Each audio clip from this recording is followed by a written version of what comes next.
Estamos finalizando hoy también la semana de ayuno y oración. Y el jueves pasado tuvimos una vigilia aquí tremenda, maravillosa, un tiempo único e irrepetible, siempre lo decimos, ¿verdad? Y hoy también queremos dar gracias a Dios porque hoy el Señor nos ha dado, nos ha regalado ese día de vida. Quizás no nos damos cuenta de la importancia, ¿no? Sea de lo que es levantarse por la mañana. Quizás sea simplemente un hecho, abro los ojos, me despierto, me levanto, me arreglo y me voy a la iglesia. Es mucho más, hay mucho más. Amén, porque cada día el Señor deposita en tu cuenta 86.400 segundos, o sea, 24 horas más. Cada día el Señor nos regala ese tiempo para vivir. ¿Y qué haremos en Él? Nos gozaremos y nos alegraremos en el Señor, aleluya, por su bondad y por su misericordia. Y hoy, como siempre, decía nuestra hermana, no cansaremos, no cesaremos de decir que Jesús es el camino, es la verdad y es la vida.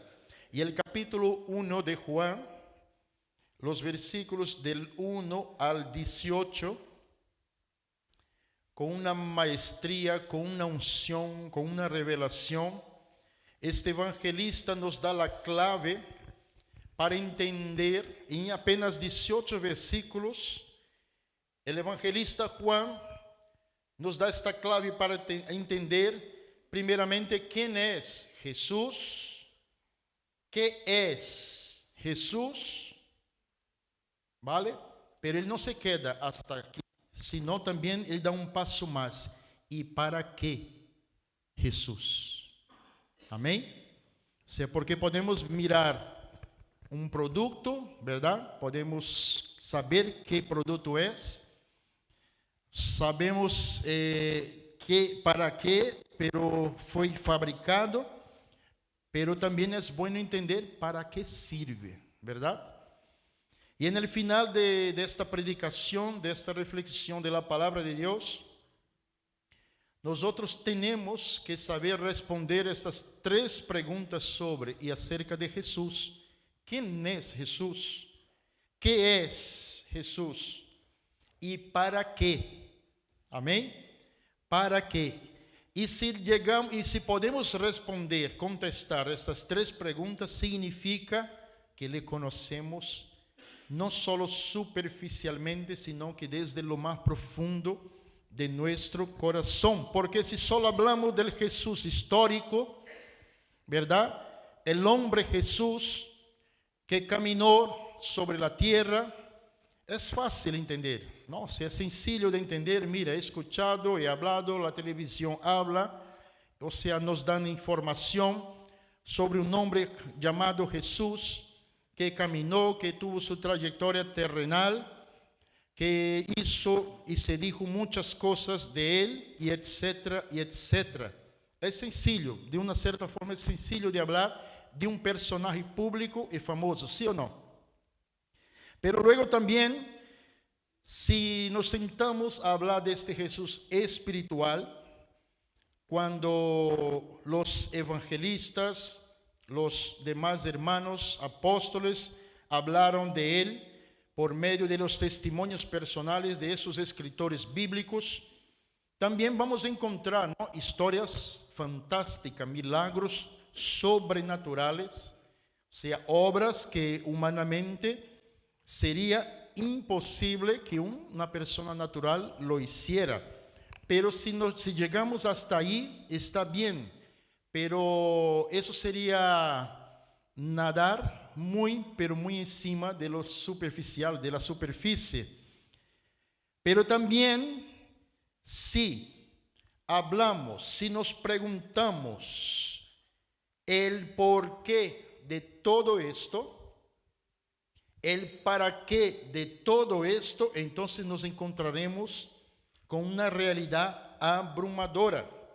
Porque no solamente he escuchado una historia de un hombre no solamente he leído el testimonio de este hombre, sino que yo entiendo profundamente en mi corazón el para qué de todo esto. Si yo te digo por qué una persona invierte millones en maquinarias para perforar la tierra en búsqueda de un tesoro o de petróleo, la respuesta es sencilla, ¿verdad? Beneficio, ganancia, sea dinero. ¿Por qué alguien invierte millones en campañas políticas? Porque quiere tener el poder y la posición para hacer cosas que deberían ser todas buenas, ¿verdad? Porque son representantes del pueblo. Entonces, cuando nosotros, volviendo a Cristo, si nos adentramos en este porqué, que este verbo de Dios se hizo carne, vino al mundo, se manifestó al mundo en un humilde pesebre, quizás nos daremos cuenta de verdad que lo que pasó en aquella cruz fue más que un simple mártir que entregó su vida allí por un ideal, por una idea. Entenderemos de una forma profunda de que Juan está hablando de una decisión no basada en unos ideales personales o una emoción pasajera.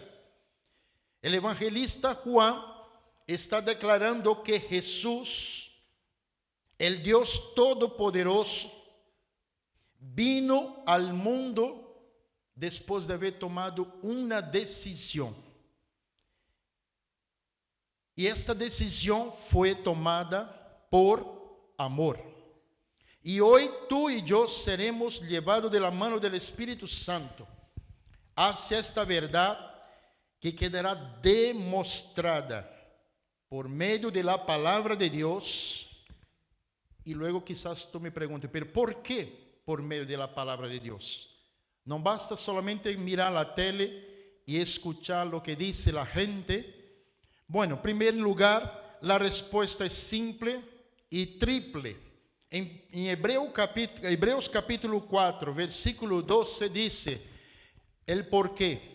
Es porque la palabra de Dios es viva y eficaz, y más cortante que toda espada de dos filos, y penetra hasta partir el alma y el espíritu, las coyunturas y los tuétanos, y discierne los pensamientos y las intenciones del corazón.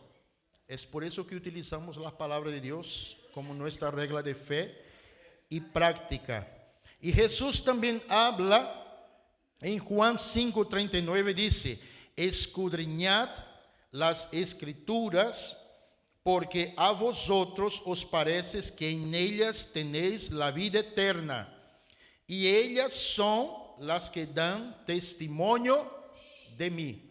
Así dijo Jesús. Amén.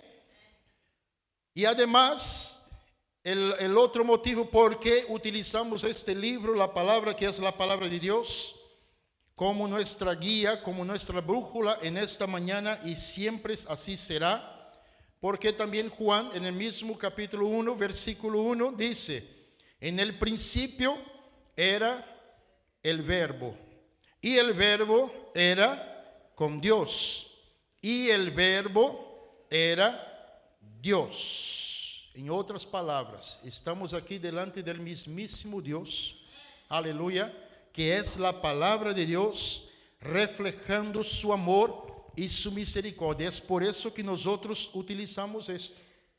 Amén.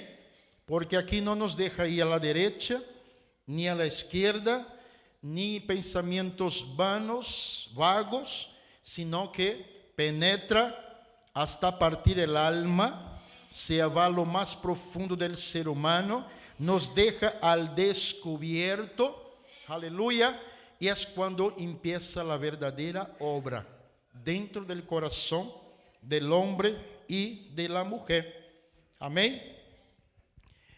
Y entonces nosotros estamos delante de la mismísima palabra de Dios que nos será el guía en toda la predicación. Y también Pablo, y el salmista afirma lo siguiente. Salmo 33, 6 dice: por la palabra del Señor fueron hechos los cielos y todo el ejército de ellos por el aliento de su boca. Y luego Pablo a los Colosenses, capítulo 1, versículos 16 y 17, dice: porque en Él, en Cristo, fueron creadas todas las cosas, las que hay en los cielos y las que hay en la tierra, visibles e invisibles, sean tronos, sean dominios, sean principados, sean potestades.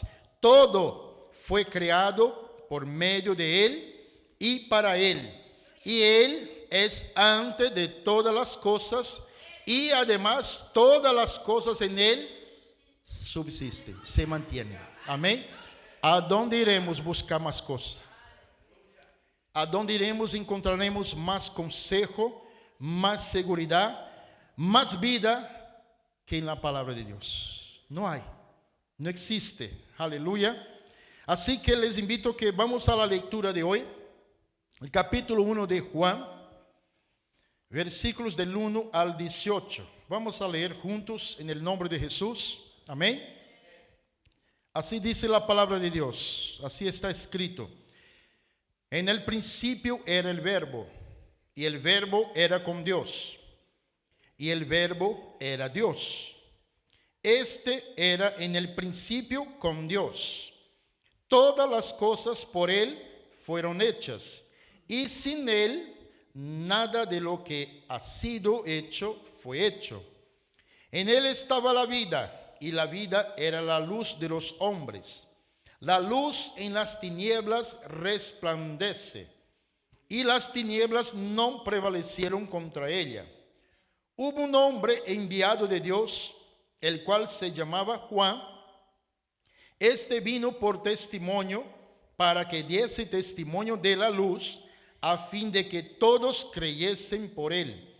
No era él la luz, sino para que diese testimonio de la luz, aquella luz verdadera que alumbra a todo hombre venía a este mundo. En el mundo estaba, y el mundo por él fue hecho, pero el mundo no le conoció. A los suyos vino, y los suyos no le recibieron.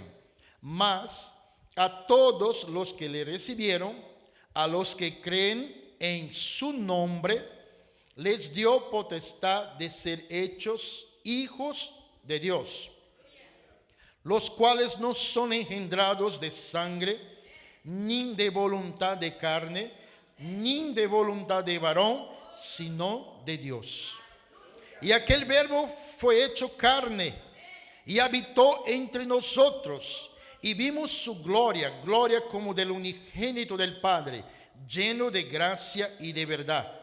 Juan dio testimonio de él y clamó diciendo: este es de quien yo decía, el que viene después de mí es antes de mí, porque era primero que yo. Porque de su plenitud tomamos todo, y gracia sobre gracia. Pues la ley por medio de Moisés fue dada, pero la gracia y la verdad vinieron por medio de Jesucristo. A Dios nadie le vio jamás. El unigénito Hijo que está en el seno del Padre, Él le ha dado a conocer. 18 versículos que lo dice todo. Lo habla todo. Los versículos del 1 al 3 está hablando, Juan comienza afirmando la divinidad de Jesús. Comienza afirmando que este verbo, que esta palabra que caminaba con Dios, no era otra cosa que el mismísimo Dios. Y también afirma que, aleluya, previa a la creación estaba la palabra, porque después de la palabra es que vino la creación. Amén. Aleluya, porque que por medio de Cristo, que es la palabra de Dios, la palabra creadora de todo, se vino a existir todas las demás cosas. Y Jesús, aquí Juan está afirmando que Él no es una criatura o un Dios en minúscula. Está hablando que Él es el autor de la vida, lo que le da sentido a la existencia, ¿vale? Está diciendo, mira, todas las cosas por Él fueron hechas, y sin Él nada de lo que ha sido hecho fue hecho. O sea, si no fuera esta palabra, si no fuera este poder, o sea, nada existiría hasta este momento. Muchos afirman que simpatizan con Jesús, ¿verdad? O sea, que Jesús es guay, que sí, que la historia lo dice. O sea, hablan de Él en cierto tiempo del año, le comunica a la gente y todo, pero ellos se reservan decir, mira, no somos tan exagerados. Le hablamos en esta fecha, en esta fecha, en esta fecha, pero ya está, hasta aquí. No, o sea, ¿por qué? Porque no, o sea, solamente hay una simpatía. O sea, ¿por qué? Porque no logran llegar a esta profundidad de este Jesús que Juan está expresando aquí. Aleluya, porque si nos damos cuenta de verdad que este verbo de Dios, que este Dios creador está en el principio creando todas las cosas, vamos a poder medirlo de alguna manera. Vamos a decir, Señor, tú cabes aquí, tú encajas aquí, es tan grande, aleluya, que en nuestro pensamiento, en nuestra mente limitada, no podemos asimilarlo de forma natural.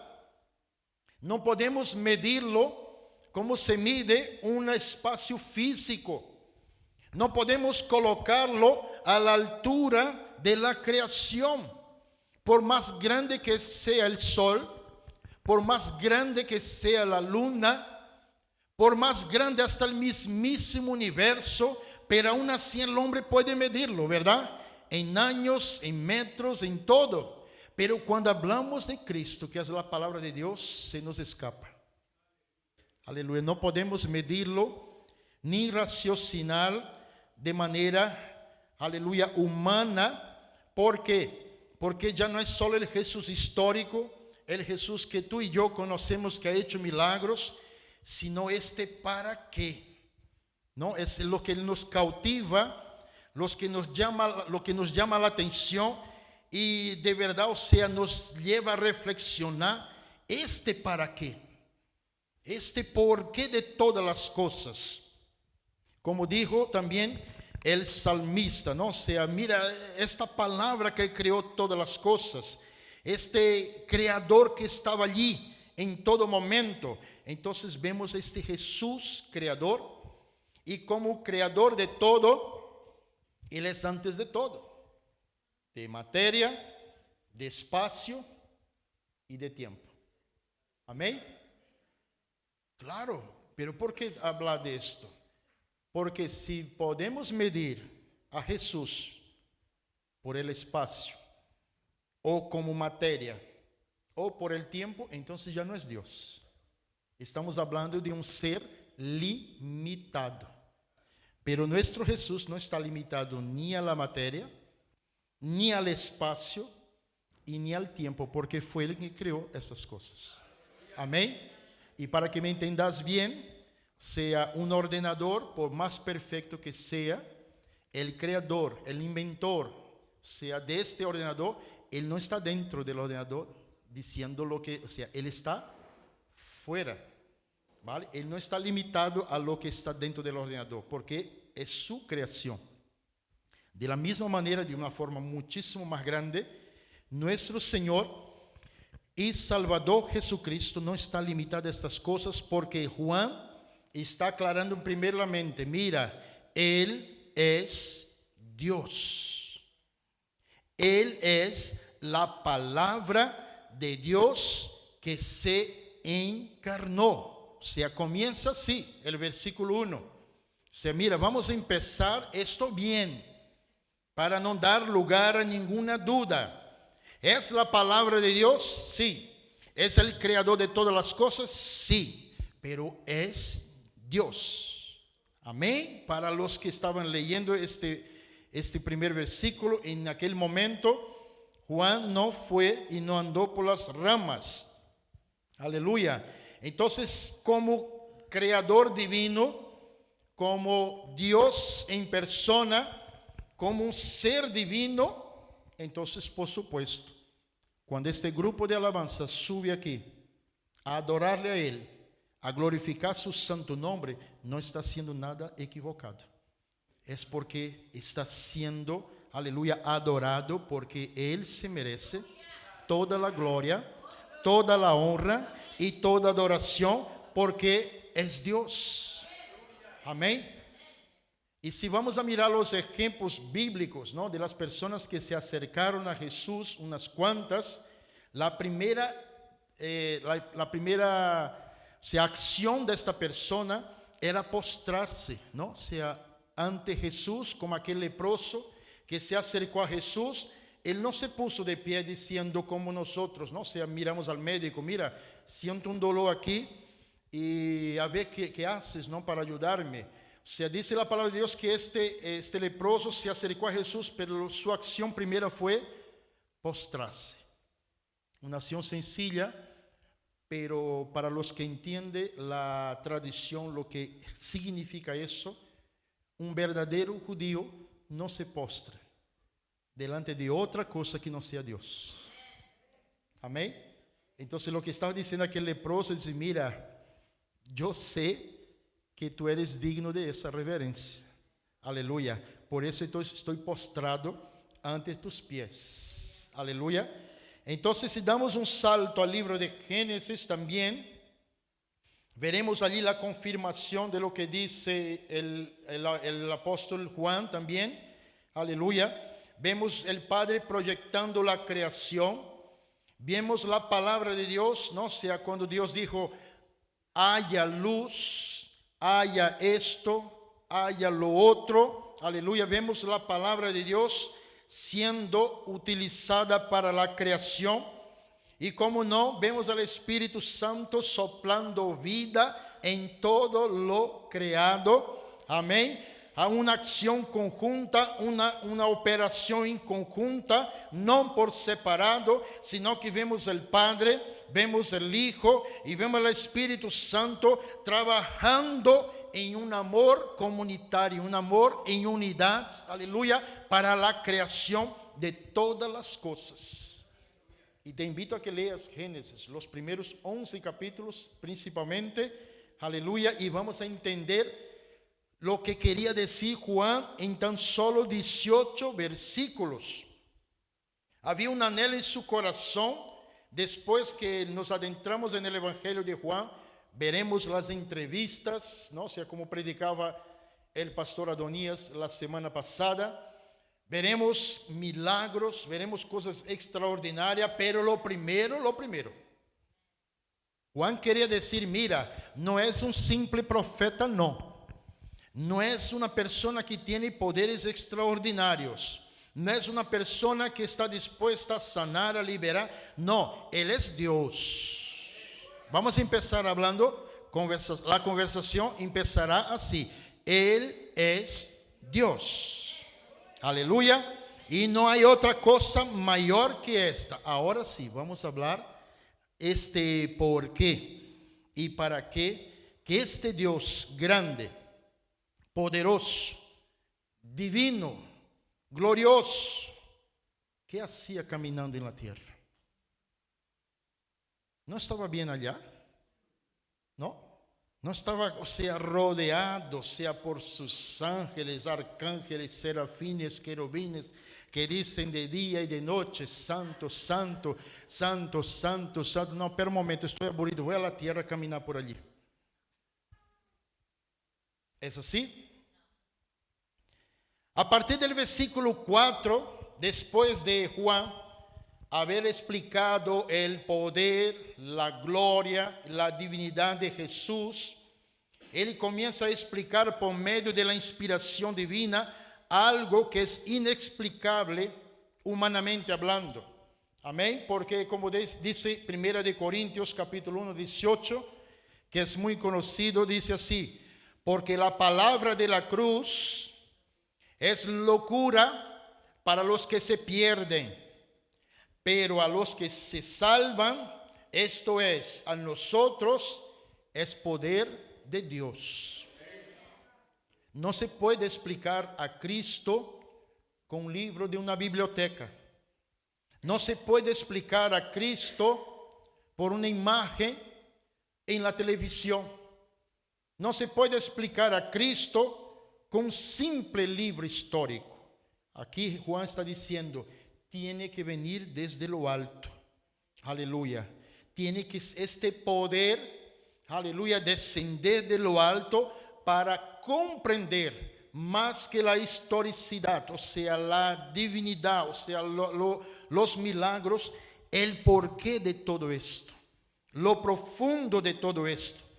Y este evangelista comienza a hablar de algo que no cabe en el razonamiento humano. ¿Qué vino a ser Dios en la tierra? ¿Por qué anduvo Jesús aquí? Si miramos a un político en un barrio pobre, andando, abrazando a la gente, se acercando a la gente, para los expertos, ¿qué dirían vosotros? ¿Qué es lo que pasa aquí?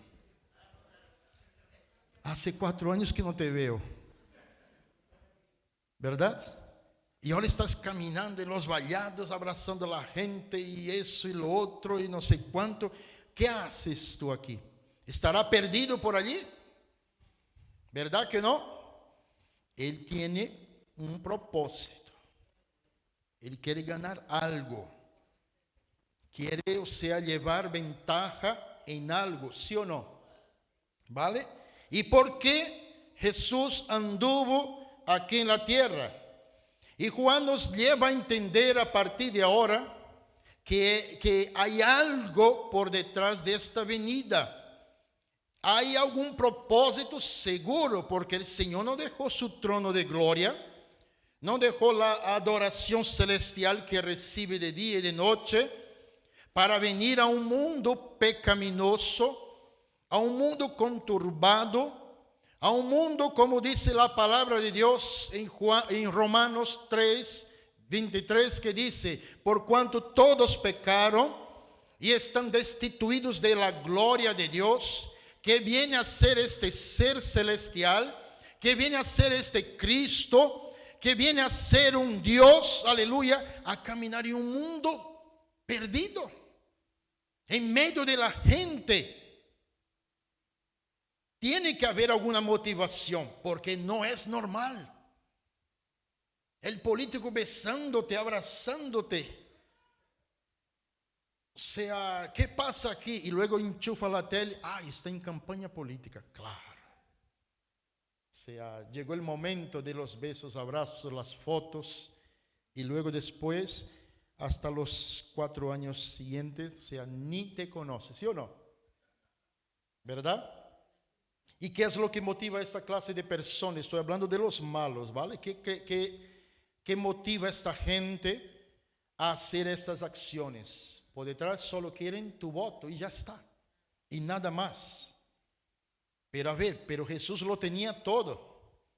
Jesús, gloria, majestad, poder, autoridad, creador de todas las cosas, y además todas las cosas, como hemos leído, se mantiene allí, aleluya. Los científicos llaman las coordenadas del universo, o sea, las cuerdas que no pueden fallar ninguna. Son más de 24, si no me equivoco, o sea, los científicos aquí lo saben. O sea, son coordenadas que están altamente alineadas, y que si una de ellas falla, el universo se deshace por completo. Y la palabra de Dios nos da la respuesta. ¿Por qué no pasa eso? Es porque todas las cosas en Él subsisten. Amén. Él está allí. ¿Y qué vino? ¿Qué motivó a este hombre a venir aquí a este mundo. Aleluya. ¿Y qué es lo que le motivó? Y Juan sigue hablando y nos dice, este Jesús es la luz de este mundo. Él vino a alumbrar la oscuridad.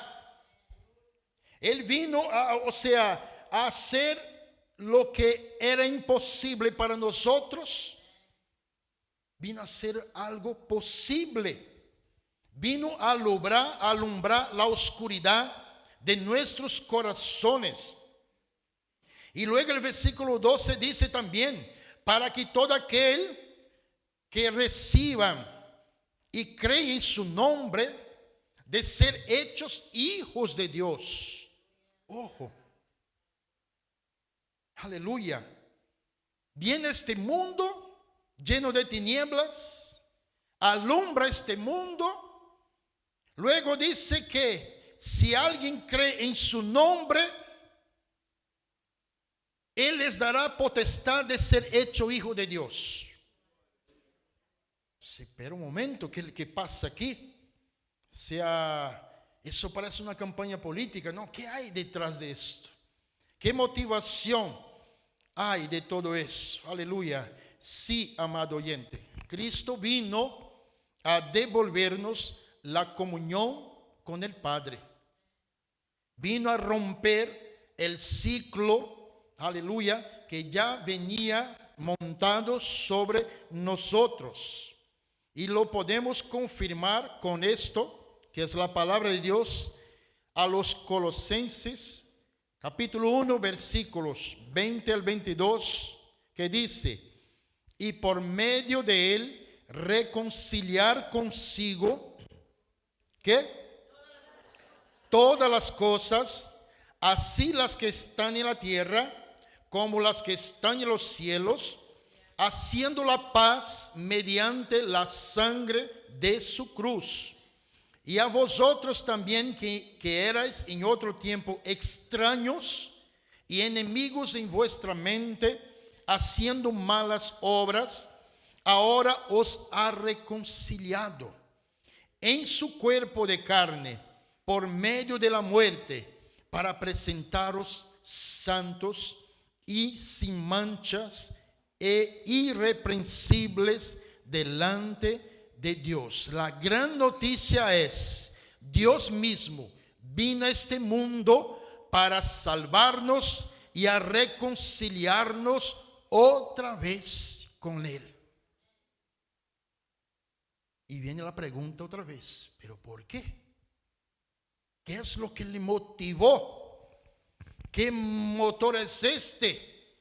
Que alguien sea capaz de hacer una cosa así, tan filantrópica, no, la respuesta la tenemos, yo creo que de memoria, ¿verdad? Aleluya, no hace falta que pongas aquí, vamos a hacer un coro aquí con los ojos cerrados, amén.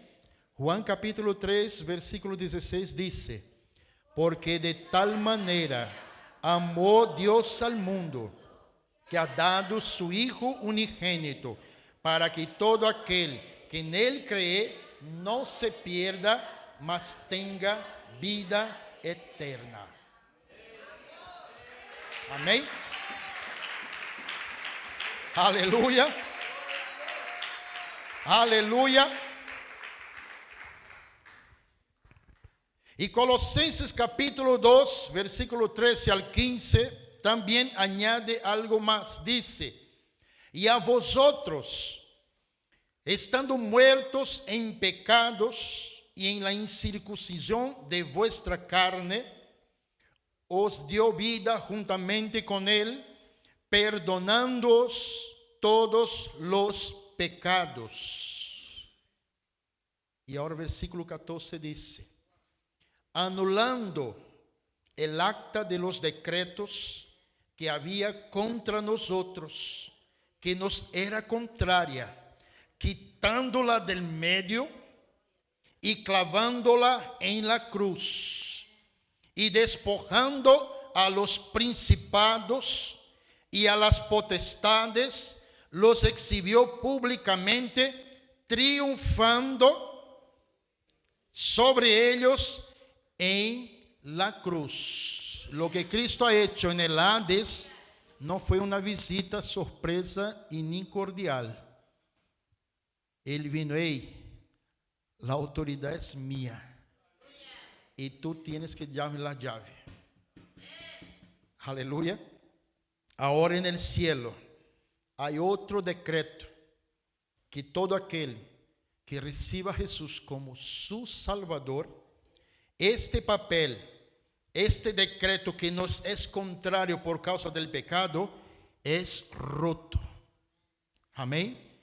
Y además de roto, dice la palabra de Dios, que otra vez se escribe, pero en otro lugar, en el libro de la vida. Dice la palabra de Dios que tu nombre, al aceptar a Jesús como tu Salvador personal, es escrito en el libro de la vida.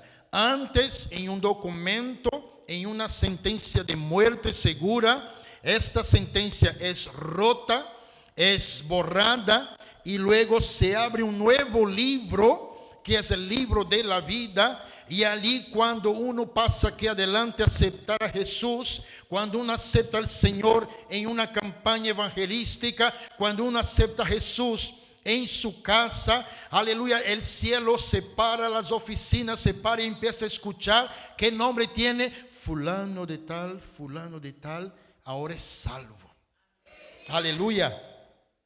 Juan está afirmando que había una motivación mayor por la cual Jesús vino a este mundo. Él desciende del cielo, camina entre nosotros, se compadece de nuestra debilidad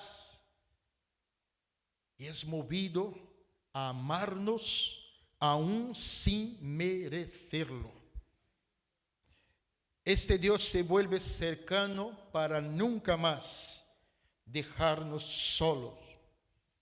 Dios, mediante Cristo, tomó una decisión extrema en contra del pecado y de la muerte eterna. Entregó a su Hijo para morir en tu lugar y en mi lugar. ¿Y por qué morir en mi lugar, en nuestro lugar? Porque la paga del pecado, Romanos 6:23, la paga del pecado es muerte, mas la dádiva de Dios es vida eterna en Cristo Jesús, Señor nuestro. Dios ha establecido así: el alma que pecare, esta morirá. Y nosotros no teníamos cómo hacerlo. No teníamos cómo presentarnos delante de Dios, aleluya, para ser limpios. O sea, ¿por qué? Porque estábamos condenados a morir. Aleluya. Pero primera de Pedro 1:19 dice: sino con la sangre preciosa de Cristo, como de un cordero sin mancha y sin contaminación. Abra tu Biblia conmigo en Hebreos capítulo 9 y ya vamos terminando.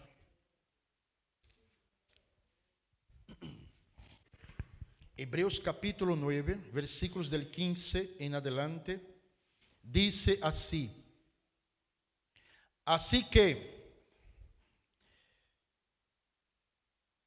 por eso es mediador de un nuevo pacto, para que interviniendo muerte para la remisión de las transgresiones que había bajo el primer pacto, los llamados reciban la promesa de la herencia eterna. Porque donde hay testamento, es necesario que intervenga muerte del testador. Porque el testamento con la muerte se confirma, pues no es válido entre tanto que el testador vive.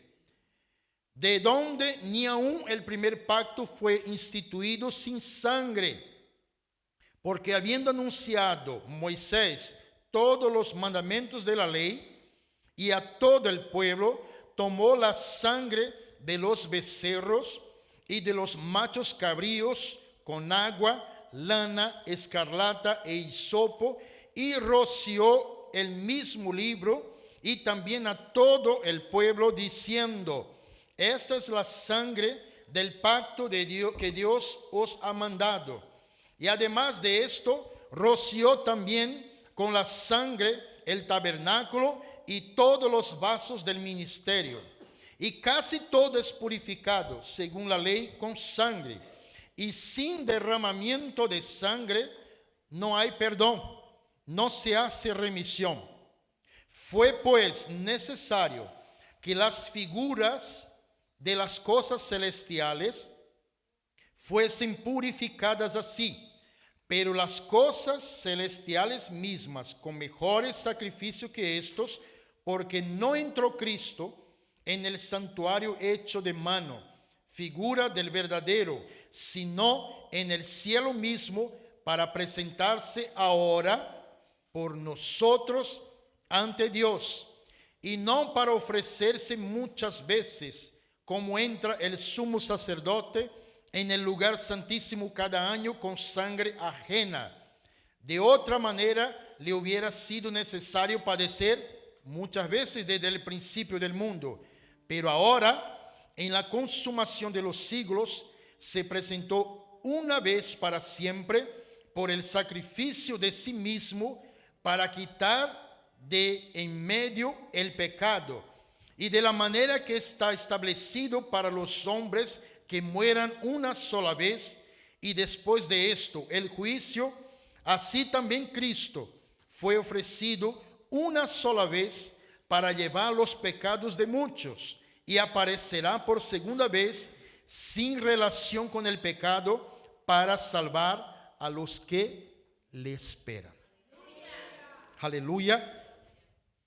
Y Juan concluye este relato, su relato de los 18 versículos más poderosos de su libro, afirmando que Jesús es Dios y que por medio suyo podemos acercarnos a Él. Y veremos este nombre a lo largo de este libro y los demás también. Un nombre que transforma, un nombre que liberta, el nombre de Jesús que sana, el nombre de Jesús que salva. Juan afirma una y otra vez que este Jesús divino, además de ser, aleluya, la luz del mundo, es digno de toda gloria, honra y majestad. Y también vino con un propósito de salvarnos, rescatándonos del pecado, y todo esto por amor. Aleluya. Esa es la motivación, ese es el porqué. Aleluya. Eso lo es todo. Jesús no solo quiere que tú creas en Él históricamente o por lo que dice la gente de Él.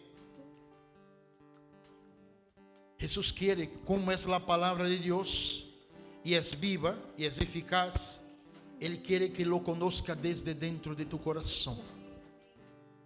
Aleluya.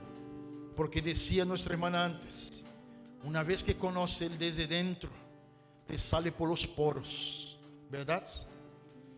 No sabrás decir otra cosa. Hasta tu lenguaje cambiará. Aleluya. La gente a tu alrededor murmura, critica, dice palabrota y maldice, y tu lenguaje es diferente. ¿Por qué? Porque llevas a Cristo aquí dentro. No solamente aquí en tus labios, no solamente aquí en tu intelecto, sino que tú sabes, como dijo el apóstol Pablo, yo sé en quién he creído. No solamente le conozco, como decía Job, de oídas, sino que hay ahora una intimidad. Y este nombre, dice Filipenses, fue dado por Dios a Jesús. Un nombre que es sobre todo nombre. Y en el nombre de Jesús se doblará toda rodilla de los que están en los cielos, en la tierra y debajo de ella también. Aleluya. Pero lo que Él quiere es que tú sepas en este día que su nombre sigue salvando. Su nombre sigue liberando. Su nombre sigue transformando la vieja criatura en una nueva criatura. Su nombre tiene el poder, aleluya, de cambiar el rumbo de tu historia.